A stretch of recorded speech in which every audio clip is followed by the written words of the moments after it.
জঙ্গি ইসকন নামক এই সংগঠন বিসমিল্লাহির রহমানির রহিম পরিবেশনায় ও পরিচালনায় দিগন্ত।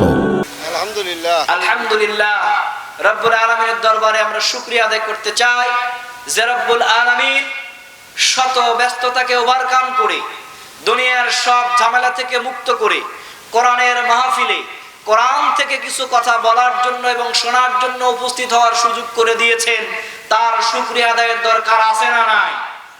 বিশেষ করে গত কয়েক বছর ধরে কোরআনের মাহফিলগুলো করার জন্য অনুমতি নেওয়ার যেই বেকায়দায় পড়তে হতো, এখন কি সেই বেকায়দায় পড়তে হয়?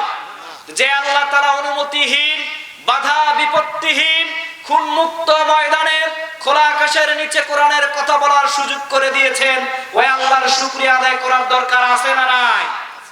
একটু কণ্ঠের আগায় সকল শক্তি একত্রিত করে রব্বুল আলামিনকে খুশি করার উদ্দেশ্যে সকলে মিলে একসাথে পড়ছি আলহামদুলিল্লাহ। আর একটু জোরে বলেন আলহামদুলিল্লাহ।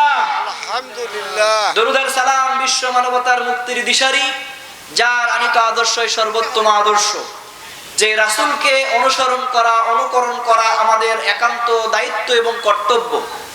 সেই সকল মহান রাষ্ট্রনায়কের জন্য সংক্ষেপে বলছি সাল্লাল্লাহু আলাইহি ওয়াসাল্লাম। সম্মানিত এলাকাবাসী, আলোচনায় প্রবেশ করার পূর্বে আপনাদেরকে একটু অনুরোধ করতে চাই, এত বড় এত চমৎকার সুন্দর আয়োজন, আর ওই পাশের দোকানপাটের মধ্যে এত মানুষজন, এখানে প্যান্ডেল ফাঁকা রেখে ওখানে অবস্থান করার মানে হচ্ছে এত সুন্দর আয়োজন করে কোরআনকে অপমান করা। বলেন ঠিক কিনা?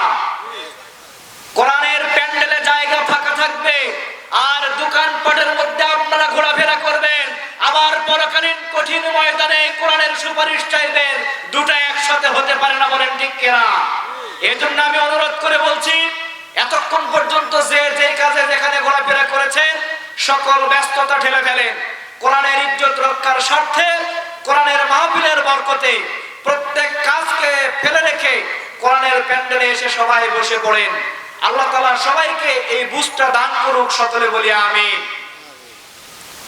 যেই সময় আমরা কথা বলতে এসেছি, এই সময়টায় কি আমার দেশ খুব ভালো সময় অতিক্রম করছে? কথা বলেন না কেন? দেশ কি খুব ভালো সময় অতিক্রম করছে? ইসলামকে নিয়ে ষড়যন্ত্র আছে না নাই? কোরআনকে নিয়ে ষড়যন্ত্র আছে না নাই? এমনকি আমার এই সুজলা সুফলা শস্য শ্যামলা সোনার এই বাংলাদেশকে নিয়ে ষড়যন্ত্র হচ্ছে কি হচ্ছে না?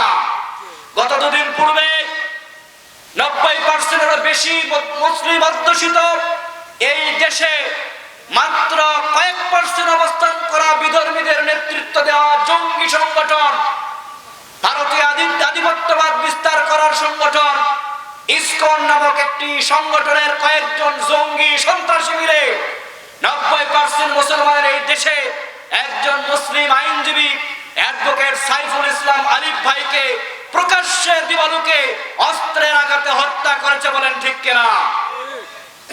এই 90% মুসলমানের দেশে মাত্র কয়েক পার্সেন্ট সংখ্যালঘু মানুষ যারা ইসলামের বিপক্ষে আঘাত করতে চায়, যারা আলেমদের উপরে আঘাত করতে চায়, যারা আমার ভাই অ্যাডভোকেট সাইফুলকে হত্যা করেছে, তাদেরকে উদ্দেশ্য করে বলতে চাই, এই দেশটা কিন্তু তোমাদের বাপদাদার নয়।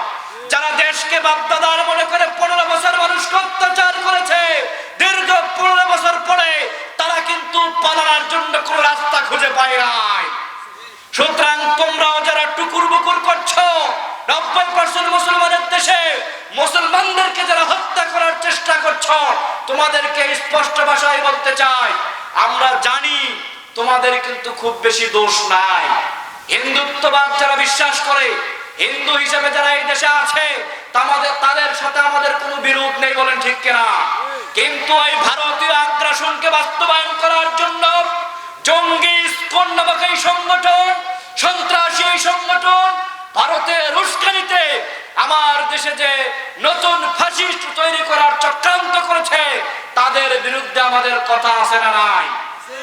সন্ত্রাসী সংগঠন ইসকনকে লক্ষ্য করে আমরা বলতে চাই, যতটুকু করেছো থেমে যাও, আর যদি বাড়াবাড়ি করতে চাও এমন ভাবে তোমাদেরকে প্রতিহত করা হবে, পালানোর জন্য স্বৈরাচার যেমন জায়গা খুঁজে পায় নাই, তোমরাও কিন্তু পালানোর জন্য জায়গা খুঁজে পাবে না। বলেন ঠিক কিনা?